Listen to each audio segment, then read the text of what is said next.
For centuries, we've been wary of the number 13. We've built office blocks and condominiums with 12th and 14th floors, but no 13th. And Winston Churchill, considered by many to be one of the most rational and pragmatic historical figures, refused to sit in the 13th row at the theater. Even some airlines, like Continental, Air France, and Ryanair, don't have a 13th row. We both fear and respect the number 13, but just what is triskaidekaphobia, the fear of the number 13, and where does it originate from? Today we'll find out. In this episode of the Infographic Show, why are we afraid of Friday the 13th and the number 13? First of all, we must consider the number 12 as the perfect number. The ancient Sumerians produced a numeral system based on the number 12 that we still enjoy today. Calendars have 12 months, the day is halved by 2 sets of 12, 12 is a whole, complete, perfectly divisible number. So why then is 13 so sinister? Is it just that 12 is so ideal that we must find something inherently bad in 13? As any theology student will tell you, there were 13 disciples at the Last Supper, and the 13th person to take his seat was probably Jesus, although some say it was the backstabbing Judas who took chair number 13. Whoever took that last 13th seat came to a sticky end. Matthew says that Judas committed suicide after the crucifixion, while the early Christian leader Papias says that Judas walked around in the world a sad example of impiety, for his body having swollen to such an extent that he could not pass where a chariot could pass easily. So Judas may well have grown to a size 13. The Last Supper took place on the 13th day of the month, and the crucifixion occurred on Friday the 13th. The Knights Templar, protectors of the Holy Grail, the cup Jesus drank from at the ominous shindig, were all slaughtered on order from Pope Clement on, yes, Friday the 13th. 13 is also an unlucky number if you find yourself unfortunate or guilty enough to be sentenced to hang for a crime. There were 13 long steps up to the gallows, and only one short cut down. A coven of witches has 13 members, and if there are 13 letters in your name, you are surely cursed to damnation. Jack the Ripper, Jeffrey Dahmer, and Charles Manson all had 13 letters in their birth names.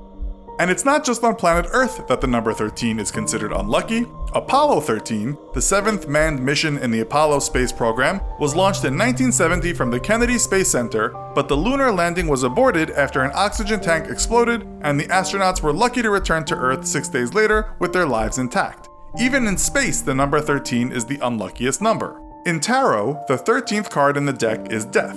To draw the death card in the tarot doesn't mean that you will die straight away. Death in the tarot sense is more about change, rebirth, and creation. But if you do draw the death card on the 13th day of the month, and see a black cat crossing your path, and the moon is full, and you happen to be superstitious, you may potentially have an unlucky day. But you probably won't die, not that day anyway. But why is Friday considered the unlucky day? In biblical terms, Friday has had a checkered history. Jesus was crucified, and Eve tempted Adam on a lazy Friday afternoon, Abel was slain by Cain, and the Great Floods began on a Friday. Historically, Friday doesn't fare well either. Citizens were executed in Rome on a Friday, and also on a Friday, in Britain, people were usually hung, meaning that on Saturday, people were usually hung over after merrily watching one of their fellow men be eliminated the night before. Fridays in theological and historical texts usually spells bad news. The number 13 isn't totally unlucky wherever you go in time and history. The ancient Egyptians considered 13 fortuitous. China has a deep fear of the number 4, the Japanese avoid the number 9, and the unluckiest number in Italy is 17. Indians have a deep distrust of 26, and in Bulgaria, the number 088, 888, 8888 is the one to be most terrified of all numbers following the acquisition of that jinxed phone number by a number of high-profile people who subsequently died according to urban myth. The former US flag had 13 red and white stripes and 13 stars representing the first 13 colonies that founded the country. Christopher Columbus landed on the Western Hemisphere on October 13th, although deliberately changed the official date to the 12th of October to avoid the scandal of a cursed landing. Sikh religion believes the number 13 is special. In Punjabi, 13 translates to yours, or I am yours, my lord, and is considered divinely lucky. Moreover, in bakery circles, 13 is also considered lucky. A baker's dozen, or 13, is the ordinarily 12 with 1 added, just for luck. The number 13 also represents femininity, as the number of lunar or menstrual cycles in a year is often around 12 or 13.